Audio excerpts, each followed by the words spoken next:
Welcome back to Jam. All right, listeners, I'm Adrian here with Jason and Mandy. Hi. Today we're talking about The Haunting of Bly Manor. Woohoo! Director Mike Flanagan has worked on many wonderful works, including The Haunting of Hill House and Yay. Gerald's Game. Ooh. Yeah. Why are you doing this? Why not? Keep going. With that said, there will be spoilers aplenty for those works and other works, including the video game Life is Strange and Final Fantasy XIII. So in Bly House, we saw repeat actors from The Haunting of Hill House, such as Kate Siegel, Victoria Pedretti, who I am going to call Doe Eyes because that is her face. She has very doe eyes and looks sad all of the time. I'll agree with you on that one. Carla Gugino, Henry Thomas, and Oliver Jackson Cohen. And all of these actors, except for Oliver Jackson, were also in the movie Gerald's Game. So this director has a history of only taking particular actors. So I gotta get to know this director. Yes. No, you gotta make the director like you somehow. Oh, I see. well. Okay. So the director likes to cover, he likes to play with the concepts of memory, time and space. He loves to explore the mind, and one of his favorite repeat subjects that we'll see in across all three of the medias that I listed was personal hauntings. As far as Hill House and Bly Manor, yes, the areas themselves were, in a sense, haunted, but in particular, he still likes to attach a ghost directly to the psyche of a character. So Hill House ended on a cliffhanger where we can speculate on what happens and leave it up to personal interpretation. Bly House did not, which leads us into the podcast that we are filming now, which is... I Googled the exact term killing lesbians trope and was met with a very real reality that this is a real trope called bury your gays. And to get really specific, Vasquez always dies trope is when the most lesbian coded character is killed off. We see this happen in video games such as Life is Strange, where it's a multi-ending video game, and the only time we see the lovers actually share a kiss is when one of the characters has to die. We also see this in Final Fantasy XIII, where Vanille and Fang are frozen in crystal together, so a sort of dormant state for forever to save the planet. Let's discuss. That's unfortunate. So I think my first problem with this is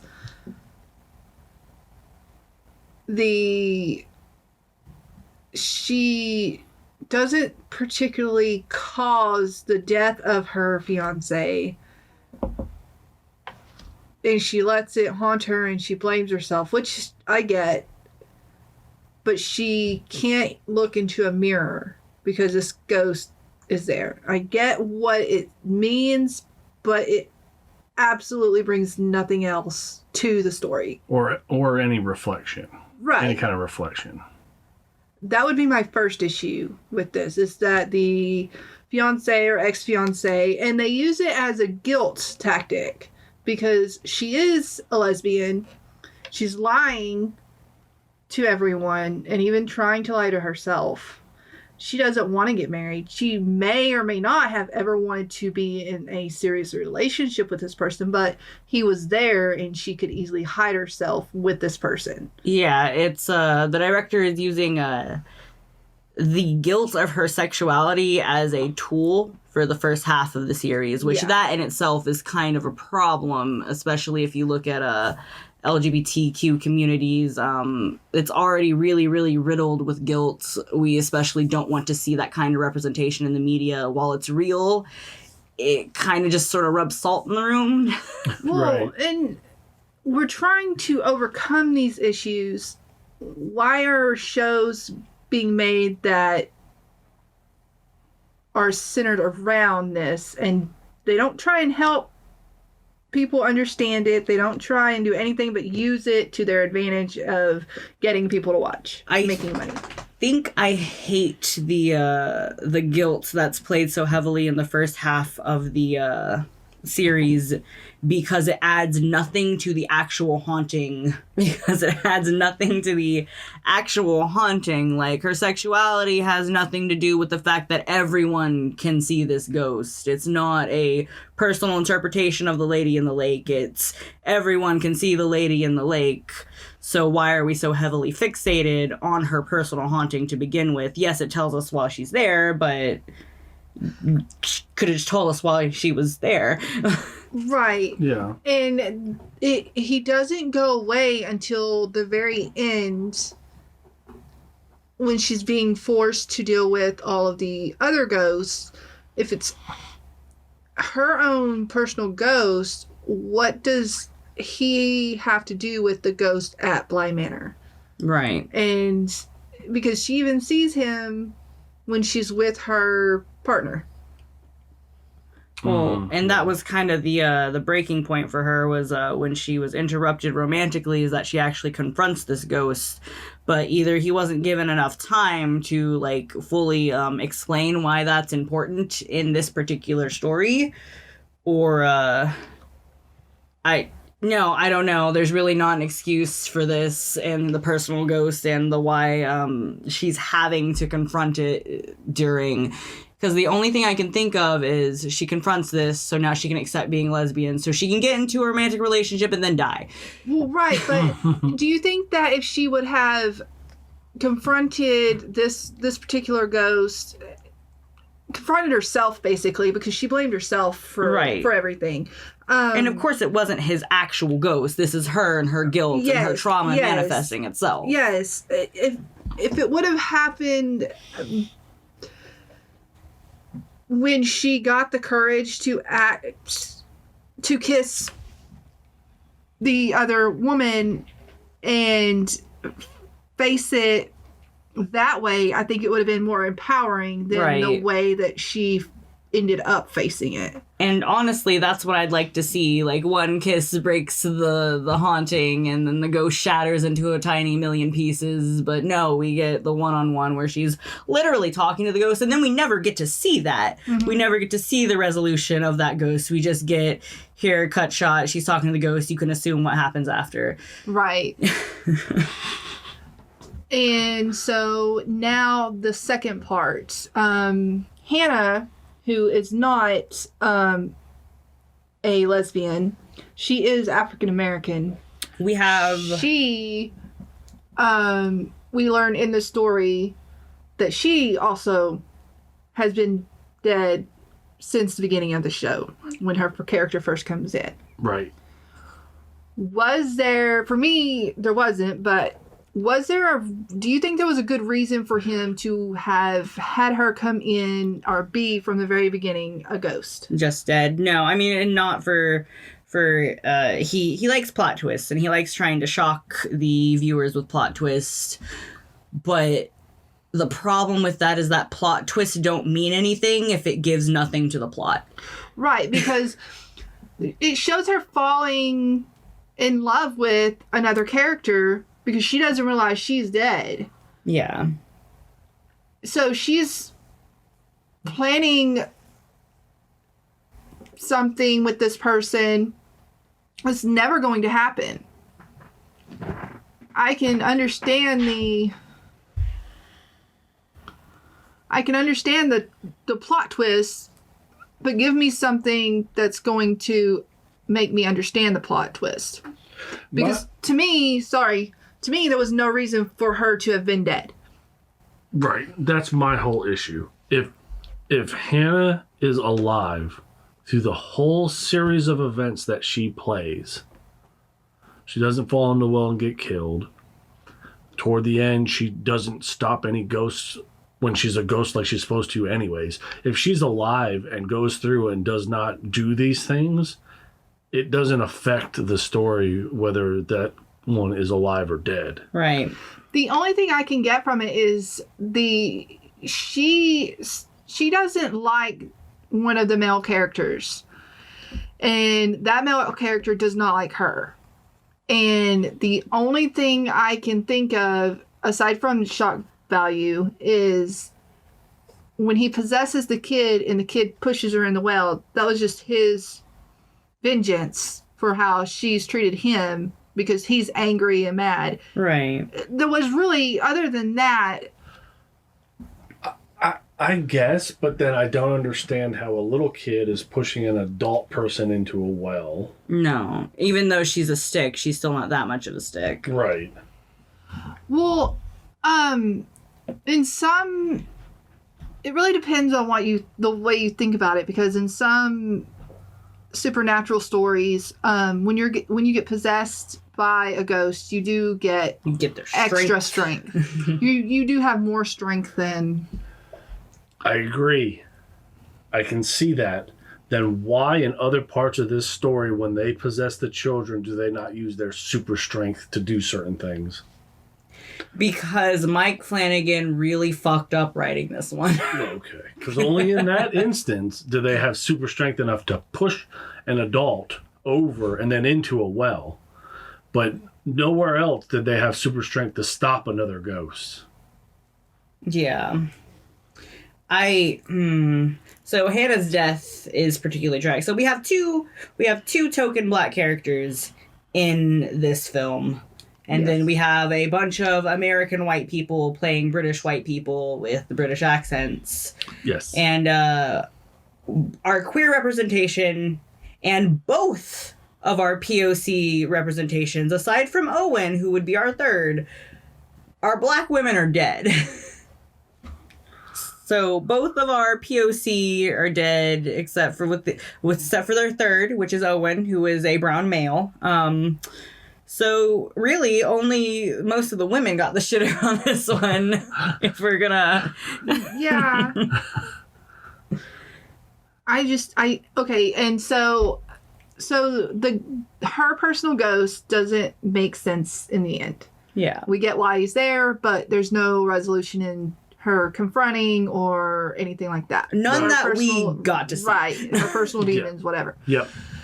Hannah, our person of color, POC, is dead. And from what we can tell, for no apparent reason. Because her plot point was go warn them, and she didn't do that. Everyone already knew, and then she was supposed to help stop, but then she didn't help stop. No. She did tell Owen and the girlfriend the general direction that they were, but they ended up running that way because she screamed. So Right. And she could have done that alive. Yes. yeah, and she could have done that alive. Yes. You gotta make it spooky. You gotta make her see There's the crack nothing at the end of the spooky well about over it. and over again, because I think with the children being possessed, with the Lady of the Lake, I think you have enough spooky there. I think you can come up with, if you're a good writer, ways to twist things and you know, make things scary or whatever. And I think that's why I would have to say I'm disappointed, because I've seen The Haunting of Hill House. While it didn't end great, it still ended on a note of making sense. I haven't seen Hush or any of his other movies, but I have seen Gerald's Game, which was actually really, really well done with all the elements you see in Bly House, how he tries to incorporate personal hauntings and actual real spooky stuff, and he's able to actually mix those elements together and make it good. And that's why when Bly Manor comes to an end and this is the result we get, because I was hyped. I was throughout the entire season wondering what's next, what's actually going to happen, what are these awesome plot twists, and I got none of that. Yes. Yeah. So his death, there's no point to it. She could have been alive and done the things that she did. And it probably would have been better if she was alive, in my opinion. And then this gets us to the end of the show, which also, before we get to the very last scene, when she gets possessed by the Lady of the Lake. Well, right there. I want to point that out. When she does the you or my or whatever she says. It's you, it's me, it's us. Right. When she does that, then the narrator pops in and says that the spirit is released from the lake and now is happy and shows her dancing with her chest that was at the bottom of the lake, now in the attic again, and wearing her silk dresses, and she releases all the prisoner spirits and is good to go, is what it sounds like. Right. So then when we move on with this, why is the Lady of the Lake still within that person? She's feeling rage and anger from what the au pair describes to us. And when the ghost is described earlier, it is seen as just a remnant of residual energy. It is just a wandering spirit that just is based on that same needing to get to a goal, but not necessarily remembering what it is.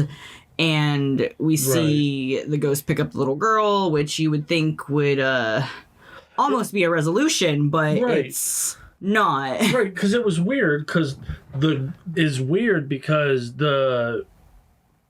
ghost is supposed to have forgotten its purpose, forgotten what it's done, except it sticks to the exact same path and looks for the exact same little child. Then it's not forgotten fucking anything, and has you would think after a century it would just dissipate, like residual energies do. Well, my issue of it is she has no more control over the manner she lets all the spirits go than she's obviously let herself move on. Why are you trying to bring it back around? So he didn't give the lesbian a happy ending and didn't even give the fucking ghost a happy ending. The ghost's spirit is not at rest until the au pair puts herself at the bottom of the lake and just stays there, which you would think if you break a haunting, you break what's holding the spirit. Right. Yeah, that but was now confusing. She's back where she started from, when I guess the resolution was supposed to not have her back there. Right. So and she's there. She stays at the bottom of the lake. She doesn't leave the lake. She doesn't walk through the house. Doesn't go looking on the for routine. a kid. She holds the ghost prisoner inside of her body at the bottom of the lake. Why couldn't she continue to do that with her partner? Right. Alive. Right. And that's what I don't understand. So she's trying to hold the spirit in when she's with her partner, and she feels herself lose it. And one night she wakes up and she's about to choke her partner. And that's when she decides that instead of staying with her partner and attaching cuffs to the bed and holding her down at night so she can't lose control, she decides that somehow she's going to go back to the lake and gain some magical power that now she can withhold the spirit within it and make it where the spirit doesn't want to go and kill again. Yeah. How do you go from one to the other? If you can't control the spirit... I think he was trying to go for a twist, but it was poorly executed. It fell super flat. And then on the cherry on top of the sundae to show the picture of the hand in the very last clip, because now we know that the girlfriend never moved on. Never moved on. No. Right, because the Bly Manor is loosely based off of Henry James's book, The Turn of the Screw. Loosely. And that's what this whole thing it is. It ends up being a ghost story told by the narrator of the book in the end, is what it's supposed to be. So that's kind of what he tried to build this show around. But to have the partner of the au pair somehow never move on, never give up. Yeah, and see, and that brings into another misconceptions about LGBT life. So, I mean, I'm sure we've seen many a heterosexual film where one person doesn't move on, but for as many of those, there are also as many films that the person is able to move on and live a happy life. So you lose me at so many tropes being that the only way for lesbians to be acknowledged is that it ends in a tragedy, or, I mean, the idea that They get no happily ever after. Yeah. Well, and the idea that they just stop living after that makes it even worse. No, if you're gay, you can only fall in love with one person. Well, what message does that send to people? To me, with it being a lesbian, it makes it worse, but isn't that the way they kind of write not all, but a lot of stories, movies? If the husband dies, it's hard for the woman to move on, or if she even does move on. But if it's the other way around, the husband's moving on within a year and is married or finds their other forever person. Oh, I haven't noticed that, but that is kind of fucked. Right. So you're not only taking that aspect, but you're kind of multiplying it because it's two women. So what you're saying is all of Hollywood is rooted in misogyny. Take it away. Well, I thought that was obvious. But if you need it explained, yes, I do. It absolutely is. Why do you have a casting couch? Why do you, as a woman, have to go in and dress? Why does a 30-year-old have to go in to get a part for a 30-year-old, but end up being cast as the mother, whereas the 18-year-old is playing the 30-year-old? So the casting couch is not just a porn? Oh, it's... Here we go. Okay. Casting Couch is a porn production company. No, but they do use that. They call it casting couch because you do, to move up for certain women, you fuck the director or the producer. Yeah. That doesn't happen as often as people think. Right. Oh, unless it's that porn company, because it happens every time. It actually does, because if you listen to a lot of the women that's come out now, they've either talked about a situation or a couple situations where they've gotten themselves out of that, or they got to where they are because of that. So this comes to a well, wasn't this the Me Too movement? I don't think it happens so much nowadays. No. It's the way that you say the words. So when you say that they sleep their way to the top, you're insinuating that this is a consensual transaction, when for most of them it is absolutely not. No, and I agree. Right. With that a lot. So in order to further their career, they feel like they have to move on. I'll say that. They have to sleep with whoever. If it's a sleazy enough director, then that's, Exactly. And they absolutely are. And even if you're not sleeping your way to the top, they do. Some directors, whenever you go in for the audition, if you're not wearing something skinny enough, showing off your body, or have the right hair or haircut, or the makeup on, or if you have a pimple that pops up. How will I know if your personality matches the character if I can't see you half naked? Right. That's right. Listen. So yes, and are there female directors and producers that do that with guys? Probably. They probably try, but I bet you it's not as prevalent because of the male-dominated industry. Exactly. It's not as prevalent because most directors are dudes. Right. Well, that, and they're like, no, thank you. I'll go over here and audition with this guy. Right. Yeah. And they'll destroy that director's career because no other dude will want to go work with that director. But when it's a woman that tries to do that, that ain't going to happen. They're lying, or whatever the hell the story becomes. Well, okay, so when it becomes you can't get raped, you're a man. That's what it becomes, which is sad. Yeah. So it is very sad. So back to the Bly House. Why can't the kids remember anything? How does that even make any sense? No. PTSD, it's repressed. They're gonna remember much later in life, and it's gonna fuck them up. They literally have the story told to them, and I don't fucking know. I'm trying to excuse his bad writing. That is... Yeah, I'm trying to excuse his bad writing. Yeah, Mandy killed that. You're right. They just sat through the whole story again and didn't remember. Wow, my middle name is Flora. Yeah.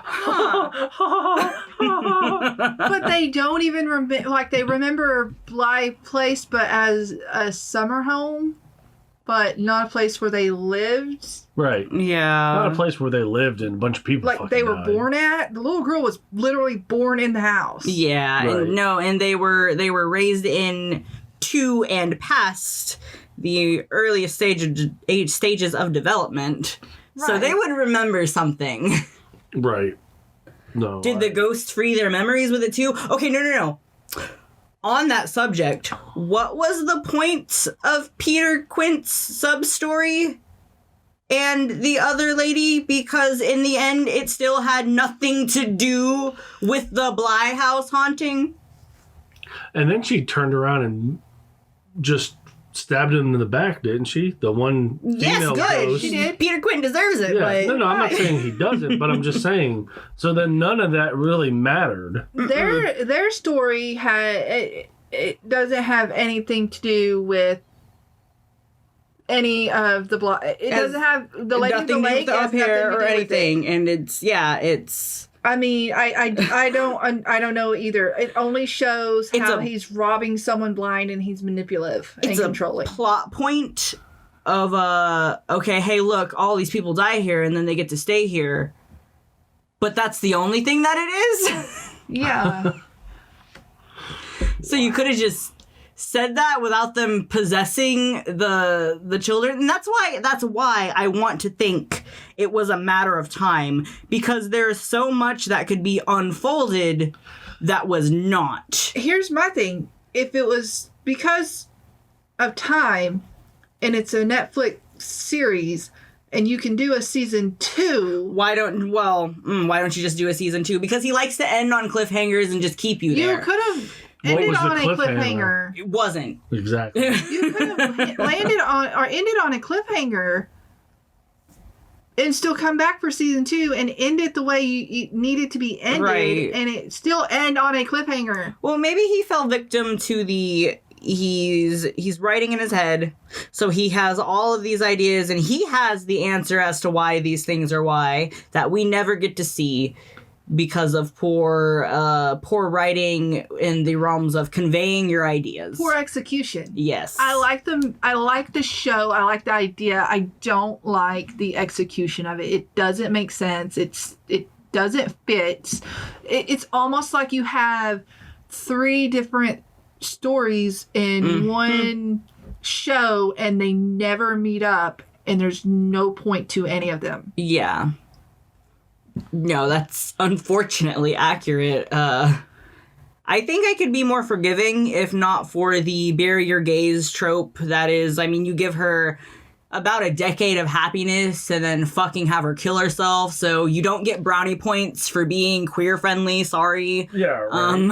I mean, she was able to fight this ghost off all of this time, but somehow the ghost is just going to keep on getting stronger after centuries of being around and after When quote she was supposed to unquote, be happier. yeah, being released. I don't know. So you kill your queer person, you kill your 2 POCs that are women, and for why? Just to feel like you wrote a gripping, dramatic horror story? Because really what you just did was piss off all of the queer community that has seen queer people murdered over and over and over again in horror films. Right. If you Right. want to do something different, then do something different. It's like he wants brownie points for being progressive without actually being progressive. I'm not Yeah. saying that queer people can't die in horror films. I'm saying that this was a bullshit ass cop out. Just let the lesbians be happy. Right. Well, I mean, they go. Truly, she goes through hell this whole time just to end with it being a forever hell. Like, poor Doe Eyes. I thought she was actually going to be able to, like, come back from this traumatic experience of seeing someone who loved her literally ran over, and then she's not. She gets a decade of happiness and then gets to kill herself because of a ghost. And she doesn't really get a decade of happiness. She gets a decade of constant paranoia while trying to be happy. Right, right. Why not show her actually overcome it? And so right there where she wakes up and goes to choke the partner, instead of her running to the lake to die and somehow that's securing the ghost, how about her overcoming the ghost at that point and be like, no, not happening. You're done. And holding Because the ghost back. was never vengeful in that sense. The ghost is vengeful towards her sister, but the ghost's only motivation was her daughter. So why would that equate to wanting to choke out my wife? Right, I don't know. It's very stretchy at this point. Well, she chokes out everyone who gets in the way in between her path to her daughter's bed. But she was in a house somewhere else. She wasn't at Bly Manor, so Right. she didn't walk Didn't they go the to path. America? Yeah. They moved back to America. And everyone knows if you move from Europe to America, your haunting's immediately over. Clearly, you cross the ocean. Ghosts go bye-bye. There's no ghost in the ocean. Don't you know this? I'm just saying she should have just got an iron bracelet. I mean, watching Supernatural, you keep iron on you. Got an iron bracelet or necklace, put it on you, and you... The end. Or a ring of salt. Yes. I mean, come on. I want to give the in-canon character props for surviving that from the grounds to the in the room of being choked without fucking dying. When Peter Quint went 10 feet and was dead. I would like to point that out. Well, but that's the thing. You're making her go from this character who went from very, like, timid and mild and meek and weak to strong and fighting and a will and protecting these kids to making her weak again. Right. And Female empowerment. no, just kidding. Yeah. Fooled you. Fuck. All I know is that ghost focuses more on veins than it does the esophagus. Sign me up. Safe word is, it's me, it's you, it's us. That's long. That is a long, safe word. You're going to get hurt. Boy, because there can be some stuff happening. It's you. Never get the rest of it out. Never get the rest of it out. Oh, shit. That's like that one safe word in Euro Trip or whatever. I don't know, some long Swedish word. And he didn't remember it, and he got the dildo in the butt. Ooh. Oh. Oh, no. Was he expecting it? No. Okay. That doesn't make it better. Doesn't. No, I'm not saying it does. It doesn't. Doesn't make it better whatsoever. So, I guess the point that I want to make with this trope is, what does that say to our LGBT youth? I Right. think it says a lot without having to say anything. To me, it wouldn't give me any hope if all I see is stuff like that on any outlet. Right. Is this some kind of subconscious attack on gay people? If you're like this is what's going to happen to you. Right. Some subliminal message. Right. You're going to get in a relationship, they will die. I think whether they intended for it to or not, it absolutely did. It did. Oh, 100%, I think so. This is like putting subliminal messages in music. You can be happy, but only for 10 years, and then you're going to die because of the haunting. Right. Yeah. I get why she did it, but I don't get the execution afterwards because, The whole point of it was the ghost lost power. She let go of all of her anger. She should have not even been attached to anyone anymore. Right. She had been attached to that chest with her silks and all her stuff for a century or however long it was. But then all of a sudden now she's not attached to that. Like once she was released, even though that person said that, doesn't mean that the ghost is now attached to the person. The ghost is still attached to the chest. The ghost is just released and able to cross over at that point. Right. So, I think, and this hot take is going to piss a lot of people off. I don't care. I don't think cis straight men under any circumstances should be trying to write lesbians. I agree. Just like men shouldn't be trying to create tampons or pads or bras for women. I think this is not an experience they've lived, and until we come to a more progressive society where this is a normal thing that is just open and actively talked about, and I mean actively, not something that is still we're beating around the bush to get our rights, but is something that is an active conversation, that if this is not an experience you have lived, you probably shouldn't write about it. Because rather your intentions are good or not, like we have seen in this case, I don't think he was trying to perpetrate this idea that lesbians are awful and bad and going to die. But in doing what he did, that is the message that comes across to the youth. Right. Like I said, intentionally or not, that's what happened. That's what it's already done. Yep, I agree.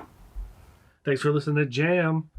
Next episode, we're going to be talking about censorship in music and social media. Join us. We'd love to see you then. Bye.